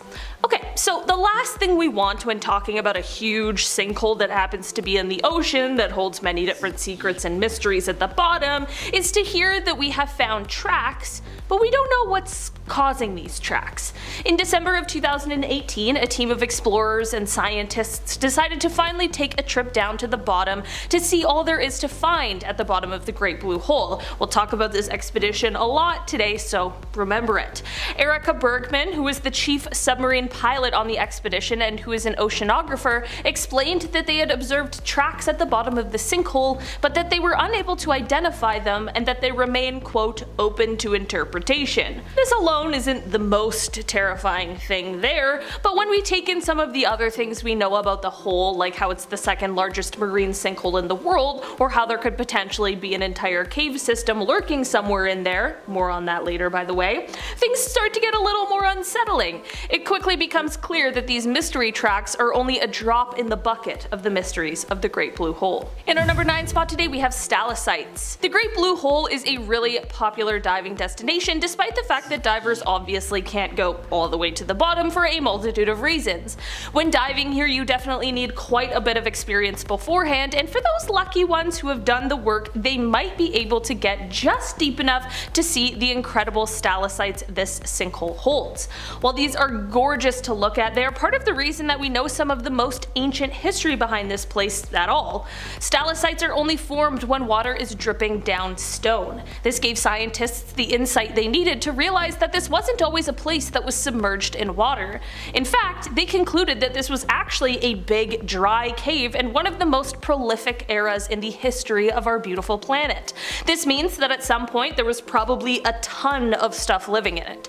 They believed that the cave likely formed during the last ice age, so sometime prior to 14,000 years ago, but at the end of the ice age it ended up flooding, collapsing, and thus we have the Great Blue Sinkhole. In our number 8 spot today, we have movements. This is one that really ties into the last one with the discovery of the stalactites. Of course, when they first found them, they took some samples so that they would be able to confirm their above sea formation, and when doing this analysis, it was realized that not only did they form above sea level, but that some of them were off vertical by about 5 degrees, and that these changes were consistent. This gave another very valuable insight into the history of this location and led scientists to the conclusion that there must have been some past geological shift or tilting of the plateau underneath at some point.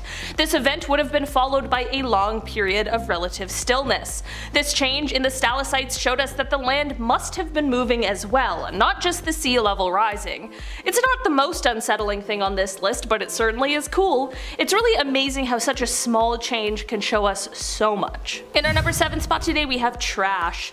It has become abundantly clear that there really isn't any place on Earth that is free from human influence, and that most definitely includes our litter. If trash can make it to the deepest depths on Earth in the Challenger Deep, of course trash can somehow find its way down to the bottom of the Big Blue Hole.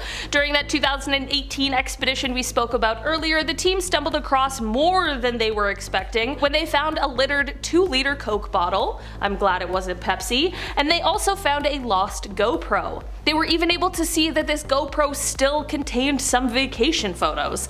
Safe to say that it's not the most remarkable discovery they made down there, but it should be something that might be a little concerning to us all. In our number 6 spot today we have sand. Like I mentioned before, this sinkhole obviously has an incredibly rich history, and we are just starting to learn about the things that it holds, but it takes time, equipment, and money to really be able to have these sorts of large expeditions like the one in 2018. There might be fossils or other things just waiting to be uncovered that we don't even know about yet, but the clock is ticking.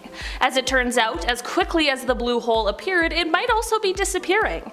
Apparently there are waterfalls of sand that are continually falling into the hole, and it's slowly but surely being filled up. It's like a real, very large, kind of scary hourglass, essentially. At least it's not something that's gonna happen overnight, so for now we still have time to admire its beauty and take a look at all of the mysteries it might be holding. Maybe it just serves as a reminder that nothing is permanent, except for the internet. In our number 5 spot today we have more caves. So remember Erica Bergman we talked about before in the first one? She was the one who led the expedition in 2018, the submarine pilot. Well, she didn't only talk about mysterious tracks, she also explained that there is an enormous cavern close to the bottom of the hole. Like a huge unexplored cavern in the middle of a huge mysterious marine sinkhole? I'm just saying, that's more mystery than I can handle. This means that there could potentially be a large underwater cave system, and the Great Blue Hole is just the beginning of it. She said, quote, "The roof has collapsed on this particular cave, but the whole reef could be dotted with similar caverns which simply haven't collapsed into blue holes. Yet. Who knows what these cave systems could be hiding? Undiscovered species? Answers to some of the ocean's mysteries? The possibilities really are endless." In our number 4 spot today we have marine life. So of course this stunning location is a popular tourist attraction. People really want to dive here, and I absolutely cannot blame them. But one thing you may encounter, should you choose this as your next adventure spot, are sharks. There are a few different species of sharks that enjoy calling the waters around the blue hole home. They include bull sharks, Caribbean reef sharks, and hammerhead sharks. Surprisingly, these sharks aren't even at the top of the concerns list when it comes to diving here, as shark attacks truly are quite rare. Sharks are pretty gentle creatures, and we're not their favorite thing to snack on, but they are big, they are powerful, and they can do a lot of damage when the going gets tough or when they feel frightened or threatened, and that is just one of the many reasons that this is an area that hopes for more experienced divers, rather than a place someone would recommend for their first solo dive. In our number 3 spot today we have nitrogen. Another thing you will likely encounter should you choose to go diving here is something that is actually quite common for those who like to venture and dive in the deep sea. We are talking about nitrogen narcosis. Basically, divers of course use oxygen tanks to help them breathe underwater. These tanks normally don't just contain oxygen, they contain a mix of oxygen, nitrogen, and some other gases as well. This is all fine and well, but the deep sea is not like our lives up here. After about 100 feet, the increase in pressure can alter these gases, and to be honest, the further you go, the more the pressure increases. When these altered gases are inhaled, they can have unusual sort of intoxicating effects on the body. This is something that people who choose to dive here will experience, and it can be disorienting to say the very least. These effects are reversible and should wear off when you get to shallower water, but when you begin to feel the effects, it won't be at the time you're ascending. Your dive instructor will likely be only leading you deeper into the waters. This is all just a long way of saying it's a step you need to be aware of and prepared for. In our number 2 spot today we have toxicity. So the simplest way to put this is that at the bottom of the Great Blue Hole It is poisonous. After you get about 2/3 of the way down to the bottom, the water is just full of hydrogen sulfide. This means that there is little to no oxygen left down there, which is exactly why any marine creatures that get stuck down there are sure to meet a gruesome fate, but it is also why the water is actually toxic and corrosive. If you get deep enough without the proper protection, this hole will kill you and any other living thing that goes in it. It is truly unforgiving. Some of the experts in that 2018 expedition said that there were thousands of remains of marine life, like conches, which is a result of these creatures just getting a little too close to the edge. One explorer even said that you could see little prints where the conches presumably were trying to climb back up before being asphyxiated by the toxic water. Yeah, so basically while it looks beautiful on the surface, the Great Blue Hole is just a macabre marine life cemetery. In our number 1 spot today we have remains. By far the most unsettling of all of the discoveries on this list are the bodies of 2 divers that were found during this 2018 expedition. There have been 3 divers who are known to have gone missing after going diving in the Great Blue Hole, and to be honest, we aren't sure which 2 were found or exactly how they died. The reason for this is because, despite the fact that they were found, authorities decided that the best thing to do would be to leave them. Of course, rescue is a complicated process, but they agreed and decided that, quote, they're at peace where they are. It serves as a reminder of how dangerous it can be, even for those with all of the experience necessary. Number 10. Port Royal, Jamaica. Port Royal in Jamaica used to be the most banger place on earth. It was once considered the world's best party town for pirates back in the 1600s. You know how much of a good time you have to be for pirates to collectively decide you're one of the best places to party? Pirates are maybe the best partiers of all time. However, God probably got all butthurt about this, because in June of 1692, a massive earthquake hit the area, followed by a huge tsunami which buried the whole city underwater. Around 3,000 people died, and the city has been left underwater to this day. This is definitely a huge bummer. It's considered an archaeological wonder, but I think we all need to pour one out for our fallen pirate brothers and sisters who were just trying to have a colossal rager when the whole world came crashing down on them. I hope they're all up there in heaven getting tanked and rinsing puke out of their little funny mustaches. Number 9. The Gulf of Mexico shipwreck. I wouldn't want to be the captain of a boat. You have so much responsibility with all the people on board, and you don't even get to do the best things on a boat, which is take it easy and lay around the whole time. I especially wouldn't want to be the captain of a boat going through the Gulf of Mexico. There's over 2,000 shipwrecks in this area. Sailing through here is like your buddy dating someone crazy, even though you told them not to do it, and then big surprise they burn down their house. Well, there's one shipwreck in particular that has everyone interested. It was discovered when Exxon was laying some pipe down in the Gulf. It's a ship that's estimated to be over 200 years old. The mystery about this old boat is that all attempts to do extensive research on the vessel have failed. Computers break down, robots stop working, people have begun to speculate that the boat is cursed and whatever is inside it needs to remain a secret. Ooh. Number 8. Faunus Heracleum. This city was once one of the most important ports in the Mediterranean. There must have been an insane amount of spice rolling through this area. I bet the whole city smelled like the candle section in Bed Bath & Beyond. It's unknown why this amazing port got sucked into the ocean, probably another earthquake, or maybe it was Godzilla climbing out of the sea and smashing it into the ocean. Either or is really possible. Over the years, a ton of deep sea excavations have happened in the area, and so much has been dug up. Giant statues, gold coins, lost hieroglyphs, they can all be found in this area. It seems that the city was a major hub for several different cultures to come through and make trade. It's a huge bummer to think about all the knowledge that was lost in the sinking of the city, and all the spices, man. Number 7.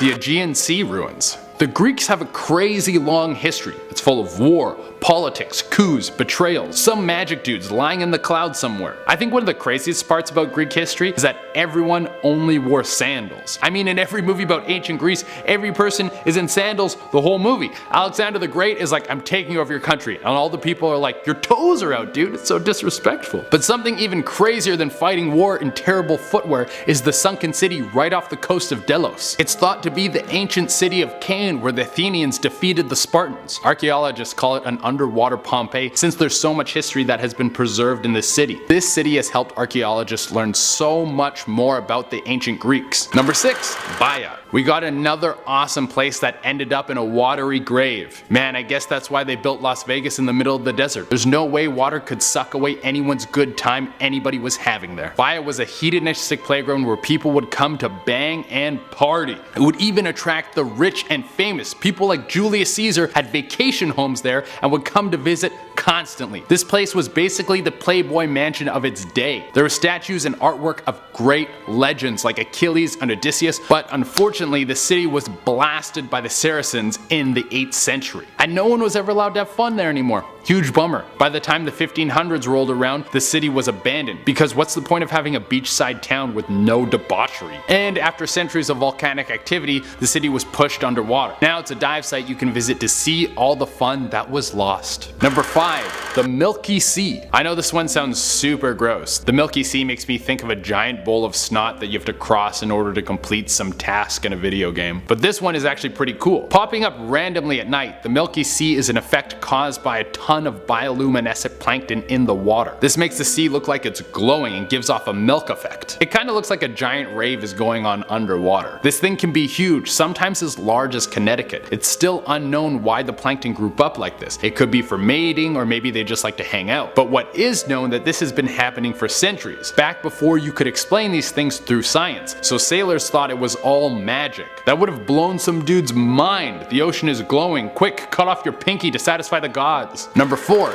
India's underwater city. Another city lost to sea. We can assume that this one was another party town swallowed up to make sure people keep living that pleb life. Although I can't confirm whether or not this place was an endless fiesta, I can confirm that this city is old as hell. It was discovered off the coast of Dwarka, one of the coastal cities of India. After its carbon dating, it was estimated to be around 9,500 years old. If this city is indeed that old, it could mean that the reason it ended up underwater was the melting of the Ice Age, which happened around 10,000 years ago. This would mean that this is one of the oldest cities ever discovered. It would be 5,000 years older than the oldest Mesopotamian city ever discovered. The uncovering of the city was a major find, and it could unlock secrets as to where we came from and who our ancestors are. Number 3. The Bimini Road. The most famous underwater city of all time. It's said to have been the mecca of science and culture, and people from all over the world would come there to learn. Well, it's Atlantis, of course, the apparent lost city where Aquaman is king and pops out every now and again to help the Justice League with fish-related problems. Well, this sunken road off the coast of the Bimini Islands in the Bahamas is said to have led to the missing metropolis. It's made of giant carved pieces of limestone that are too precise to have been formed in nature, so they must have been man-made. Now, did they actually lead to a city? Well, I have no idea, but it's safe to say that there was some sort of structure built in this area out in the middle of the ocean, so who knows. Number 2. The Chinese Atlantis. Number 2. The Chinese Atlantis. North America isn't the only place with its own ancient sunken city underwater. China has a mystery city of its own. It was called Chichen, and honestly, everything there was going great. It wasn't a party city. It didn't need to be condemned by the gods. It wasn't Pompeii and it got hit with a natural disaster. It was actually just chilling in the open until 1959. What happened was the Chinese government wanted to build a new power dam, and in order to do so, they needed to sink a city. The bummer is that some of the structures in the city were over 1,300 years old. It was a piece of history that got sunk for a dam. The good news is that the city is under so much water that it has been preserved and now is a scuba diving hotspot. Number 1. Atlantis of Japan. Has no one ever thought of giving these places their own original names? Instead of calling everything that falls underwater Atlantis, I'm gonna drop my phone in a candlelight bath and call it Atlantis of my basement apartment. This joke is even funnier because I don't have a bathtub at my place. I would have to flood my stand-up shower. Definitely not as romantic. Well, this city apparently fell into the ocean 2,000 years ago off the coast of Yonaguni-jima after a massive earthquake hit. Imagine an earthquake hitting before science, and you think God is shaking the world because you didn't pray 18 times every day. Now the city sits at the bottom of the ocean. Some speculate that it's just rock formations, but there does seem to be a 25-meter tall pyramid at the site, so I don't think that's a natural rock formation. Starting off this countdown, we have the HMS Sea Serpent. In August of 1848, the crew on the HMS Daedalus was sailing in the South Atlantic when they spotted this terrifying creature. According to the ship's captain and several members of the crew, they claimed that the monster was 60 feet in length, with 4 feet of his head raising out of the water. This massive sea beast lurked around the ship for 20 minutes before taking off. To this day, we don't know what it is that they saw. They described it as being a long snake with a dragon's head. Pretty weird and creepy, right? Well, they aren't the only ones who witnessed this too.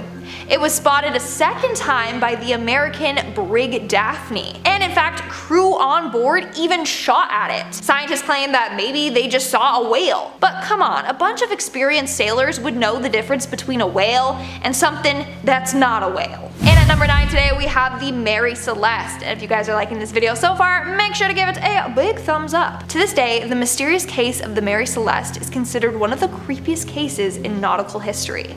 Basically, in 1872, the Mary Celeste was found abandoned in the middle of choppy waters. The crew was nowhere to be found. All the cargo on board remained untouched. Now, the lifeboats were missing, which makes people believe that the crew tried to get off the ship and flee. But why would they just abandon their ship like that? Well, we got a number of theories. 1, a sea monster got them. 2, a pirate takeover occurred. 3, they were abducted by aliens, or 4, they consumed bad food and they all went mad. I know, it seems wild. To make matters weirder though, the crew and lifeboats were never found. No one knows what happened aboard that ship. In our 8th spot, we have the Baltic Sea Anomaly. In 2011, a group of divers went out looking for treasure in the Baltic Sea, and they came across something weird. It was a 70-meter long weird object laying 300 feet below sea level. This thing has since been named the Baltic Sea Anomaly, and no one knows what the heck it is. It's just this massive steel-looking structure shaped like a disc with some weird patterns on it. It gets weirder when the divers claim their equipment randomly stopped working when they got closer to the object. There was a massive electrical interference there. So what is this thing? Honestly, we don't know, but some people think it's a glacial deposit left from thawing glaciers. Or it's part of a UFO spacecraft from one extreme to another. Could be either or, who knows. In our 7th spot, we have the 3 men. In 2007, 3 Australian men headed out on an expedition together. 3 days later, their ship was found drifting by itself in the middle of the ocean. The men were nowhere to be found. That's not all. On the ship, they found knives all over the cabin floor, as if there had been a fight and people were scrambling for weapons. What happened to these men still remains a mystery to this day. But of course, we got the theories. One is that they got into a devastating fight and they all ended up dying.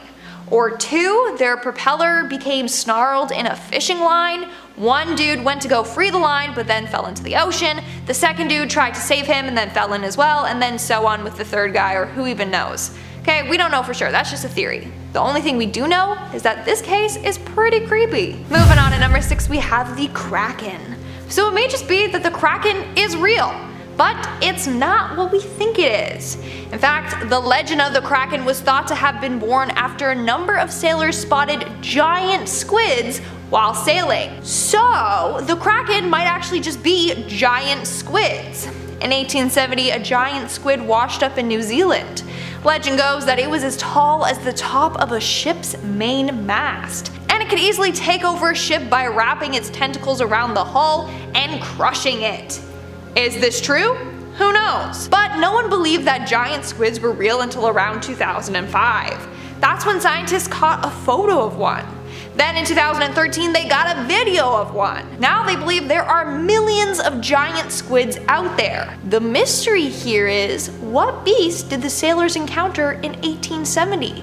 Was it a ginormous squid, or was it a kraken, or is a squid a kraken? Who even knows, okay? There's just so many questions out there that we need answers to. We're now at our 5th and halfway mark with the cursed shipwreck.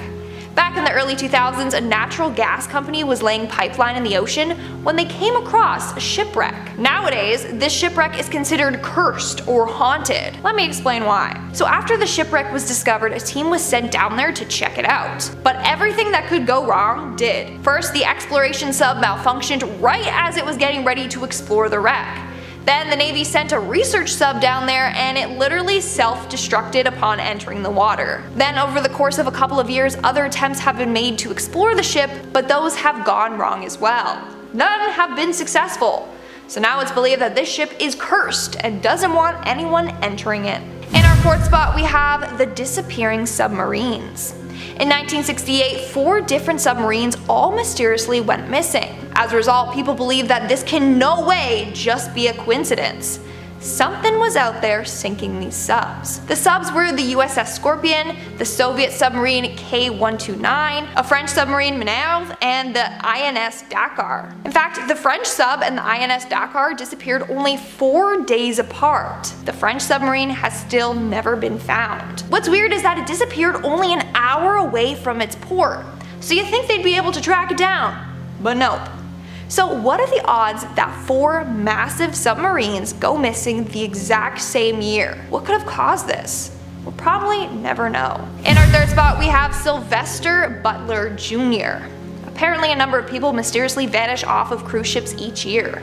Most of them have never been found. Today, let's look at the weird case of Sylvester Butler Jr.